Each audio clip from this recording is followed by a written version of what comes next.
गंगा को साफ, स्वच्छ, अविरल बनाने के लिए केंद्र सरकार का मिशन नमामि गंगे लगातार जारी है। लेकिन गंगा को निर्मल बनाए रखना सिर्फ सरकार की ही जिम्मेदारी नहीं है, आम लोगों का योगदान भी इसमें उतना ही लाजमी हो जाता है। इसी मकसद के साथ लोगों को जागरूक और प्रेरित करने के लिए वाराणसी में पुलिस प्रशासन ने गंगा नदी में मोटर बोट यात्रा निकाली। 80 घाट से दशाश्वमेध घाट के बीच की गई इस बोट यात्रा में पीएसी के साथ एनडीआरएफ और एसडीआरएफ के जवान भी शामिल हुए।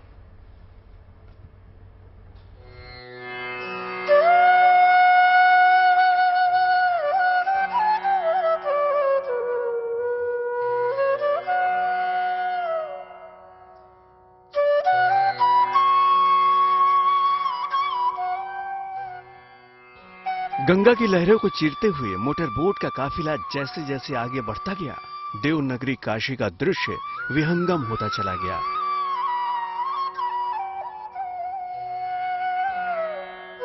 पवित्र पावनी गंगा के लिए लोगों को जागरूक करने के मकसद से ये यात्रा शुरू की गई। गुब्बारों से सजी 2 दर्जन से ज्यादा मोटर बोट ने 80 घाट से दशाश्वमेध घाट के बीच यात्रा शुरू की। तो गंगा किनारे इस दृश्य को देखने के लिए बड़ी संख्या में लोग उनकी हौसला अफजाई करने के लिए मौजूद थे। गंगा यात्रा से पहले भव्य गंगा आरती की गई।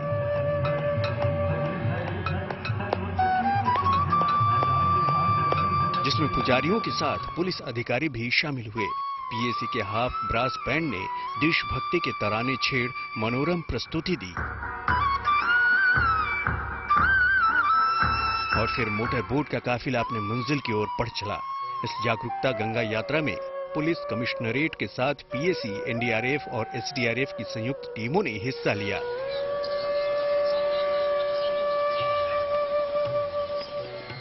यात्रा का शुभारंभ पुलिस आयुक्त मुत्था अशोक जैन ने हरी झंडी दिखाकर किया।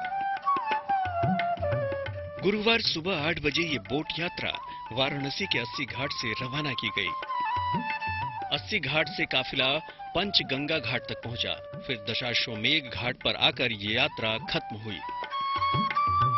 इस दौरान गंगा यात्रा का सीधा प्रसारण घाटों पर लगी एलईडी स्क्रीन पर भी होता रहा। गंगा नदी के प्रदूषण को दूर करने और गंगा को पुनर्जीवित करने के लिए गंगा संरक्षण मिशन नमामि गंगे चल रहा है। गंगा नदी की सफाई के लिए 2014 में नमामि गंगे मिशन की शुरुआत हुई। इस प्रोजेक्ट के लिए 20,000 करोड़ रुपए के खर्च का प्रावधान रखा गया। 2022 तक केंद्र सरकार 13,000 करोड़ रुपए से अधिक खर्च कर चुकी है। इस मिशन को अब 2026 तक बढ़ा दिया गया है। नमामि गंगे मिशन 2 के लिए 22,500 करोड़ रुपए खर्च किए जाएंगे। नमामि गंगा योजना मिशन के बेहतर परिणाम दिख भी रहे हैं। इस योजना से न सिर्फ गंगा नदी का कायाकल्प किया जा रहा है, नए गंगा घाटों का निर्माण किया जा रहा है, पुराने घाटों का पुनरुद्धार और सौंदर्यीकरण किया जा रहा है, बल्कि गंगा किनारे के 10 किलोमीटर के दायरे में जैविक खेती को भी बढ़ावा दिया जा रहा है। गंगा नदी का महत्व न सिर्फ सांस्कृतिक और आध्यात्मिक है, बल्कि देश की 40% आबादी भी गंगा नदी के पानी पर निर्भर है। इस लिहाज से गंगा की सफाई एक आर्थिक एजेंडा भी है। गंगा की धारा निर्मल रहे, अविरल बहती रहे। नमामि गंगे मिशन के इस मकसद में लोगों को भागीदार बनाने और उन्हें जागरूक करने के लिए काशी में हुई ये मोटर बोट यात्रा भी एक अहम कड़ी है। Bureau report, good news today.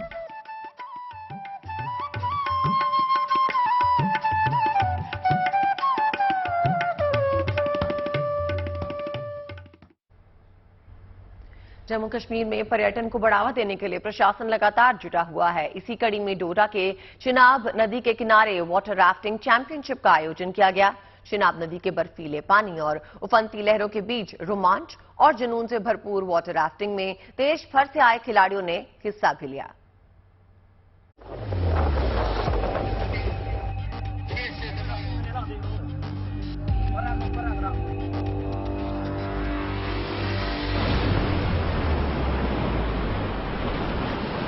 एक तरफ चिनाब की उफनाती लहरें तो दूसरी तरफ उस पर इटलाती और बल खाती हुई नाव, जिसे एडवेंचर टूरिज्म के शौकीनों की शान की सवारी कहा जाता है। रिवर राफ्टिंग एक ऐसा खेल है जो दिल को रोमांच से भर देता है। ये नजारा है जम्मू कश्मीर के डोडा का, जहां Chenab white water rafting championship का आगाज हो चुका है। चिनाब पे राफ्टिंग हम पिछले 6 महीने से कर रहे हैं और अगर उससे पहले भी पिछले कुछ सालों से चल रही है।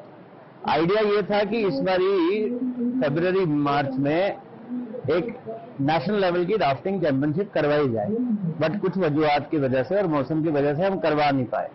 आज उसका एक छोटा आप कह सकते हैं ट्रायल रन है, जिसमें 5 या 6 टीमों ने पार्टिसिपेट किया, जिसमें लोग जम्मू से लेके, रियासी से लेके, उधमपुर, डोडा, भद्रवाह सब जगह से आए थे।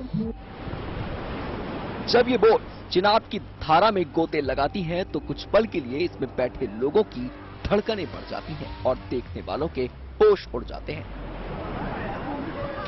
लहरों पर होने वाले रोमांच के इस मेले में कई खिलाड़ियों ने अपना दमखम दिखाया। चिनाब के पानी में तेजी से आगे बढ़ती नावों के रंग भले ही अलग हैं, लेकिन इनमें सवार खिलाड़ियों का मकसद सिर्फ और सिर्फ जीत है। तभी तो चिनाब की तेज धार और बर्फीले पानी के बीच ना तो हौसला पस्त है और ना ही जुनून कम है।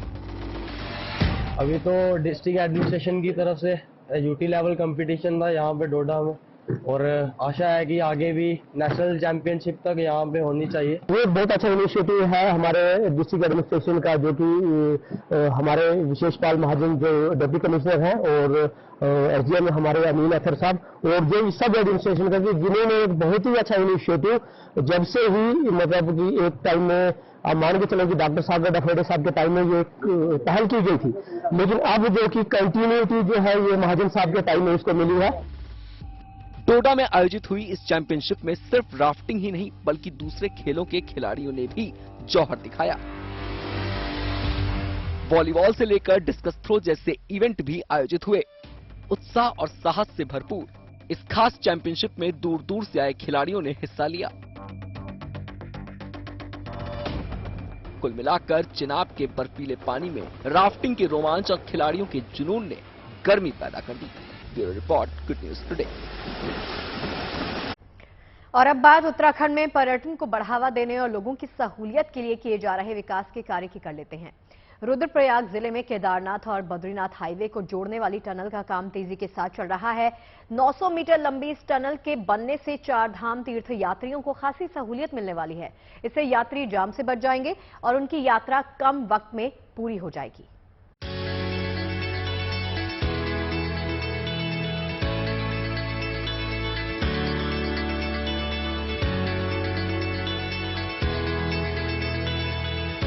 ये टनल 4 धाम यात्रियों के लिए सहूलियत की सौगात लेकर आएगी। बद्रीनाथ और केदारनाथ हाईवे को जोड़ने वाली इस 900 मीटर लंबी सुरंग पर तेजी से काम चल रहा है।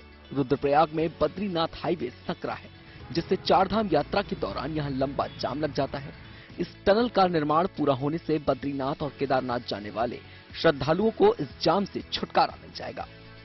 सुविधाएं मिलेगी सर। इनको रुद्रप्रयाग से जो है अपना शहर जो है ये ट्रैफिक से ये हो जाएगा, बच जाएगा, और यात्रियों को सुविधा मिलेगी। अपने टनल से जो हमारा जहाँ से टनल शुरू हो रहा है वो ही बाईपास जो है बद्रीनाथ का, यही केदारनाथ का, ये बद्रीनाथ का है। तो इतनी बड़ी सुविधा है कि सीधा उस से आएंगे बद्रीनाथ वाले बद्रीनाथ को घूम जाएंगे, केदारनाथ वाले तो पहले बाईपास बन सकता है।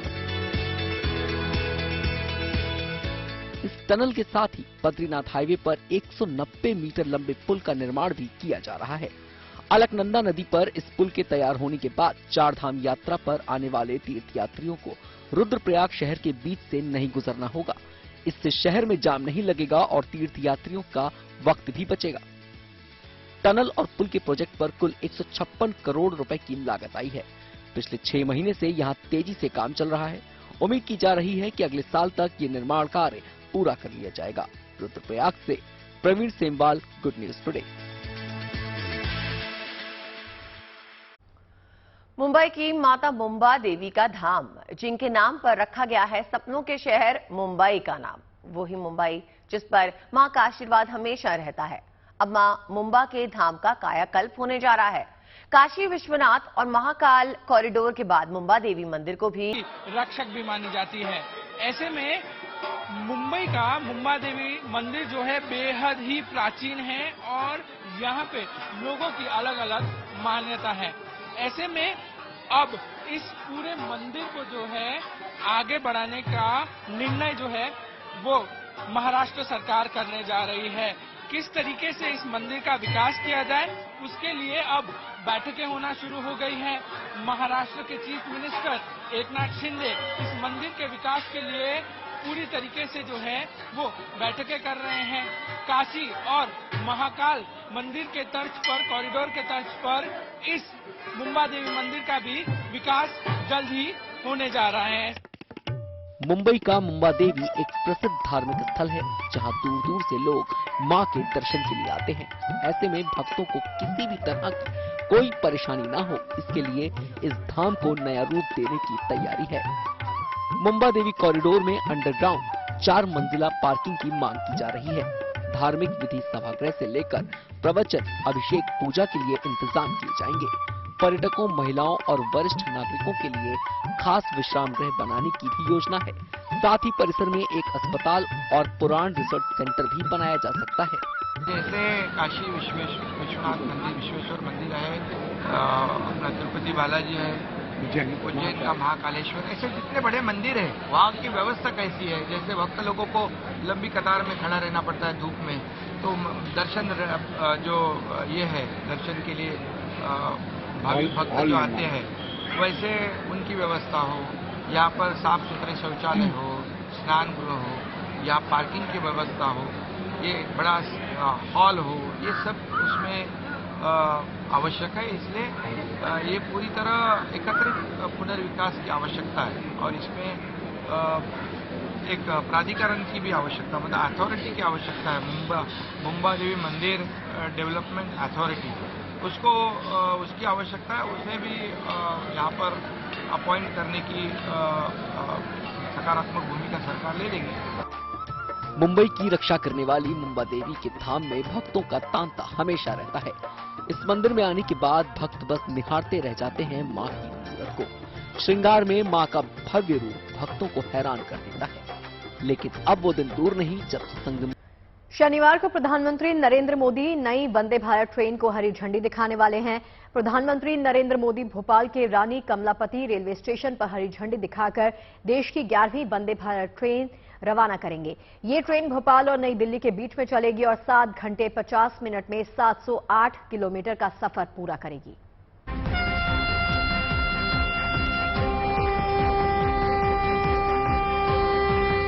सफर के शौकीनों को एक और वंदे भारत की शानदार सौगात मिलने जा रही है। प्रधानमंत्री नरेंद्र मोदी शनिवार सुबह हरी झंडी दिखाकर देश की 11वीं वंदे भारत ट्रेन को भोपाल से दिल्ली के लिए रवाना करेंगे।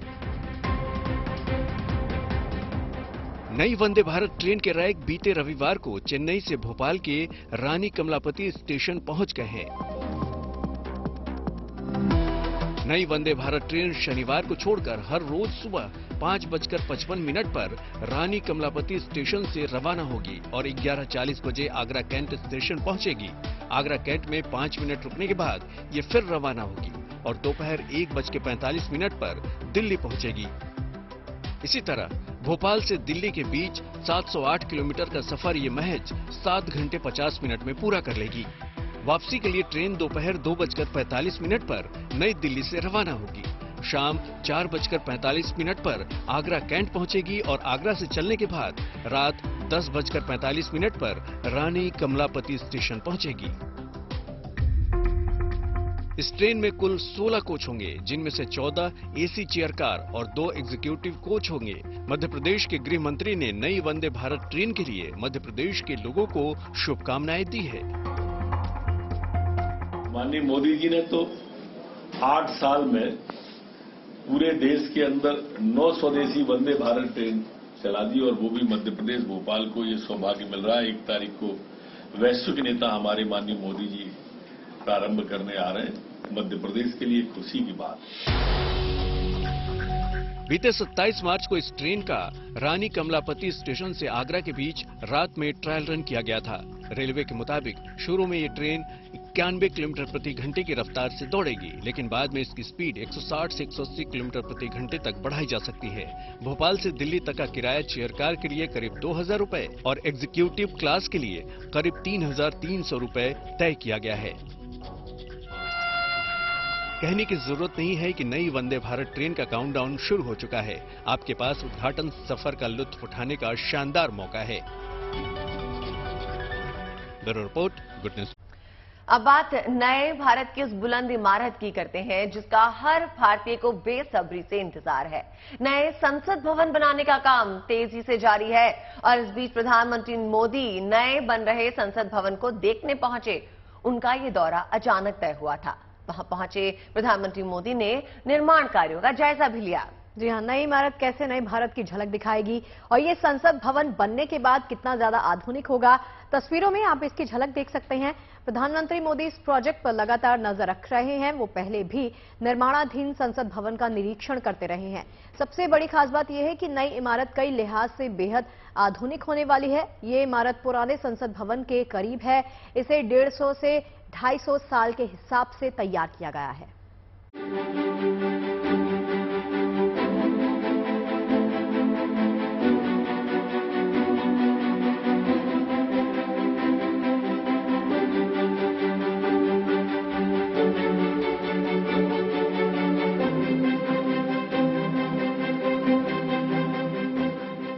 लोकतंत्र के इस नए मंदिर में उस वक्त हलचल पड़ गई जब प्रधानमंत्री नरेंद्र मोदी नए संसद भवन का औचक निरीक्षण करने पहुंचे। गुरुवार को प्रधानमंत्री ने नए संसद भवन के निर्माण कार्यों को बारीकी से देखा। प्रधानमंत्री मोदी संसद के दोनों सदनों में पहुंचे और वहां की सुविधाओं का अवलोकन किया। इस दौरान उन्होंने वहां काम करने वाले श्रमिकों से भी बात की। पीएम मोदी 1 घंटे से ज्यादा वक्त तक नए संसद भवन में घूमते रहे। इस दौरान लोकसभा स्पीकर ओम बिरला भी उनके साथ मौजूद थे। केंद्र सरकार ने साल 2019 में सेंट्रल विस्टा पुनर्विकास परियोजना की शुरुआत की थी। नया संसद भवन भी इसी परियोजना का हिस्सा है। 10 दिसंबर 2020 को पीएम मोदी ने नए संसद भवन की आधारशिला रखी थी। नया संसद भवन करीब 64,500 वर्ग मीटर में फैला है। इसमें लोकसभा में 888 और राज्यसभा में 384 सीटें हैं। संयुक्त सत्र के दौरान लोकसभा में 1272 सदस्यों के बैठने की सुविधा होगी। सदन के साथ साथ इसमें मंत्रियों के दफ्तर भी होंगे।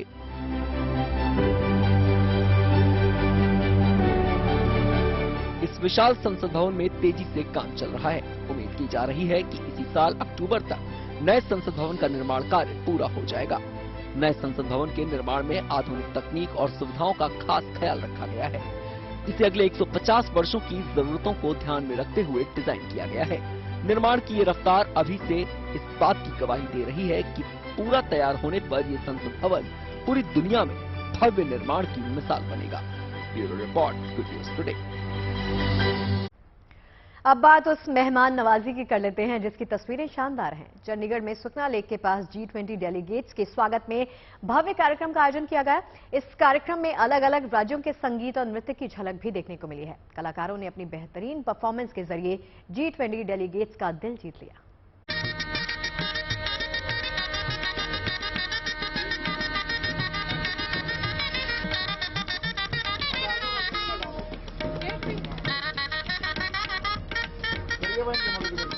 कला और संस्कृति के ये खूबसूरत रंग बिखरे चंडीगढ़ में। G20 डेलीगेट्स के स्वागत में सुखना लेक के पास इस भव्य कार्यक्रम का आयोजन किया गया।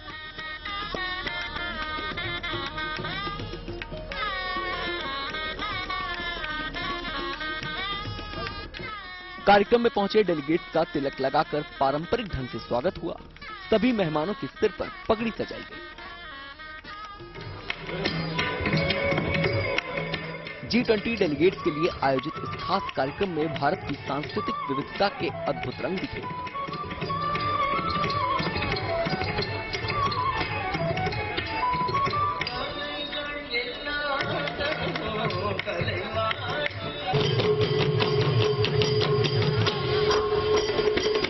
अलग अलग राज्यों के पारंपरिक नृत्य ने G20 डेलीगेट्स का दिल जीत लिया।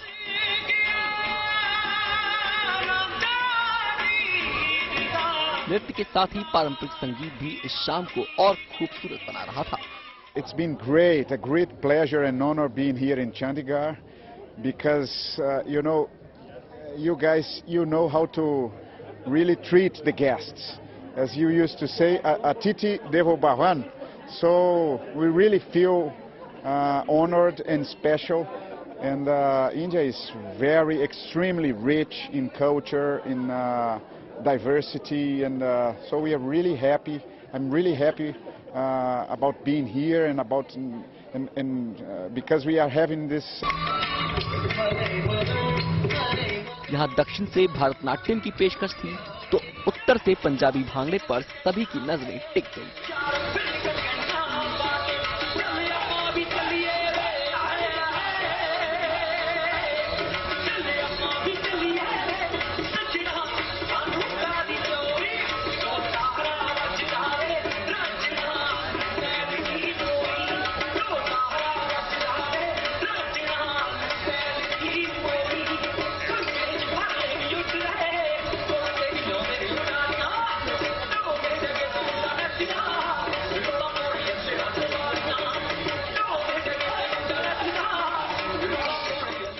ढोल नगाड़ों की थाप पर ऊर्जा से भरा ये डांस देखना G20 डेलीगेट्स के लिए एक यादगार अनुभव बन गया।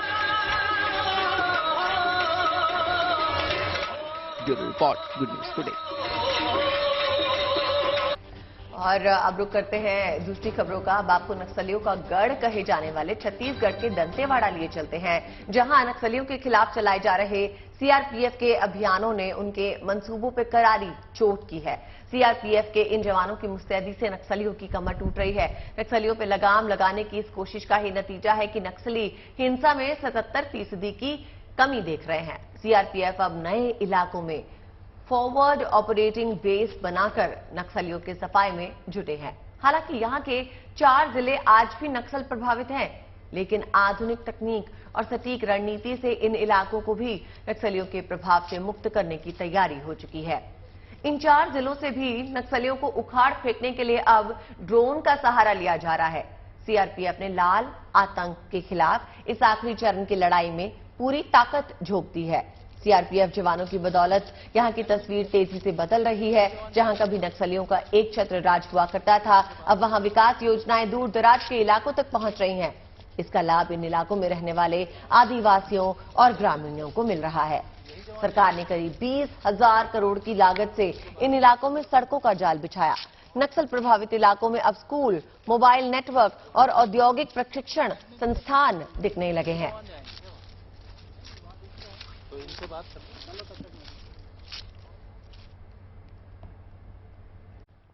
नक्सलियों के खिलाफ सीआरपीएफ के कड़े अभियान का नतीजा है कि नक्सली जवानों के खिलाफ लगातार नई साजिशों में जुटे रहते हैं।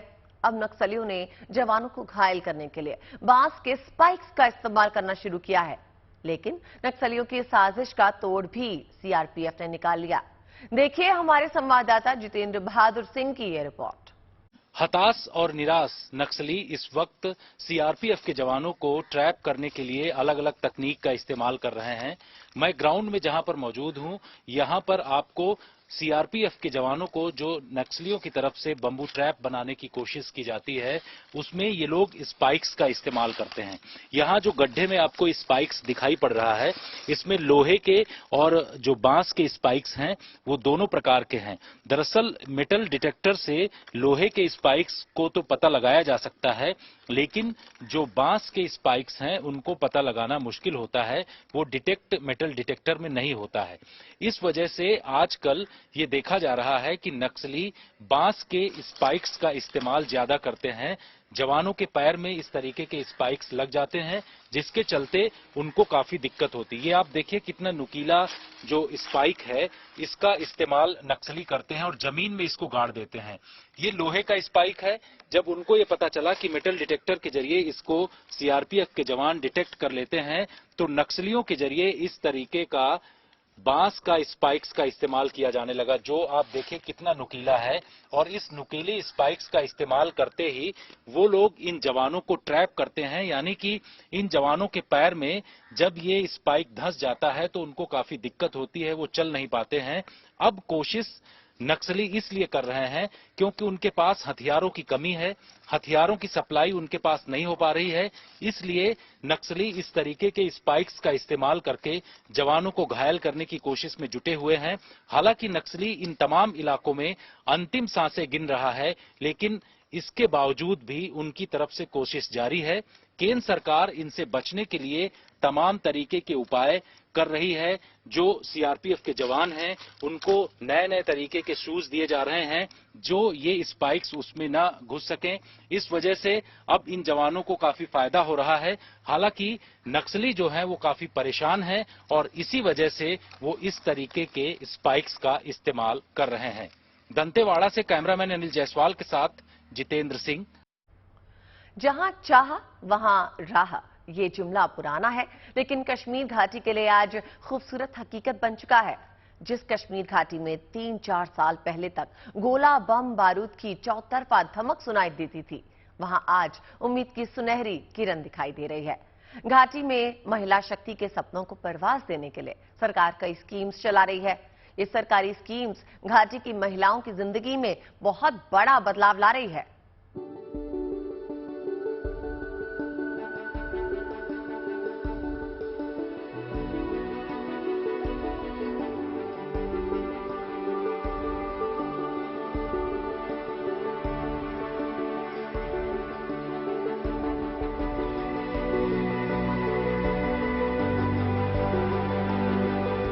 धरती का जन्नत कही जाने वाली कश्मीर घाटी की फिजा बदल रही है। एलओसी से सटे जिन इलाकों में पहले गोला बम बारूद का खौफनाक मंजर था, वहां अब बेखौफियत के भौरों का गुंजन है। क्षितिज पर सुनहरे सूर्य का दीदार होते ही महिलाएं निकल जाती हैं उन हस्तकरघा और हस्तशिल्प ट्रेनिंग सेंटर की ओर, जहां उन्हें 3 महीने की ट्रेनिंग के साथ 1000 रुपए का स्टाइपेंड भी दिया जाता है। राजौरी के मनकोट में ऐसा ही एक नया एम्ब्रॉयडरी सेंटर खुला है, जहां फिलहाल 20 महिलाएं बड़े ही चाव से 3 महीने का क्रैश कोर्स कर रही हैं। यहाँ पे हम इस सेंटर में 20 ट्रेनिज लेते हैं, फिर उनको ट्रेंड करके उनको मंथली 1000 रुपीज स्टाइपेंड दिया जाता है एलिमेंट्री स्टेज में। फिर उसके बाद इनको जब ये ट्रेंड हो जाएं तो इनकी रजिस्ट्रेशन की जाती है। रजिस्ट्रेशन के बाद फिर इनको डिप्लोमे दिए जाते हैं। जो भी ट्रेंड लड़कियां हैं, ये डिपार्टमेंट की तरफ से इनको स्कीम्स हैं बहुत सारी हमारे डिपार्टमेंट की, वो इनको देनी है। इस तरह के ट्रेनिंग सेंटर में ज्यादातर स्कूलों की ड्रॉप आउट महिलाएं आती हैं। साफ है कि 370 के नामुराद साए से मुक्ति मिलने के बाद घाटी में उम्मीद का नया सवेरा हो रहा है। आतंकवाद और अलगाववाद के खौफनाक दिनों में घर की 4 दीवारी में डर और घुटन की जिंदगी जीने वाली महिलाओं की हसीन हसरतें बदले हालात में हिलोरे मार रही हैं। इससे बेहतर मौका उनके लिए भला क्या हो सकता है, जहां सीखने का मौका भी है और साथ ही 1000 रुपए का स्टाइपेंड भी। ये सूजनी का सेंटर है, तो सबसे पहले हमने बेडशीट निकाली, अब शाल निकाल रहे हैं, तो बहुत अच्छा लगता है हमें। पूरा 20 लड़कियों का ग्रुप है, तो यहाँ दूर दूर से लड़कियाँ आती हैं जो घर पे ऐसे बैठी थी, जिनको कोई काम नहीं था, कोई कुछ नहीं कर पाती थी, तो वो अब यहाँ पे सेंटर पे आती हैं, अच्छे से सीखती हैं और जो अपना कारोबार है आगे हमें डिप्लोमा मिलेगा इसका।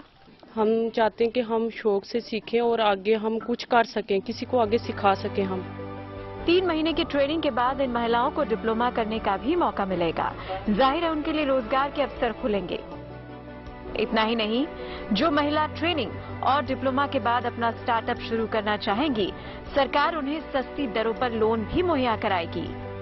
दहशतगर्दी की अंधेरी तंग गुफा से निकलकर सुनहरे भविष्य की ओर कदम बढ़ाने की खुशी इन महिलाओं के चेहरों पर साफ महसूस की जा सकती है। Bureau report, good news today.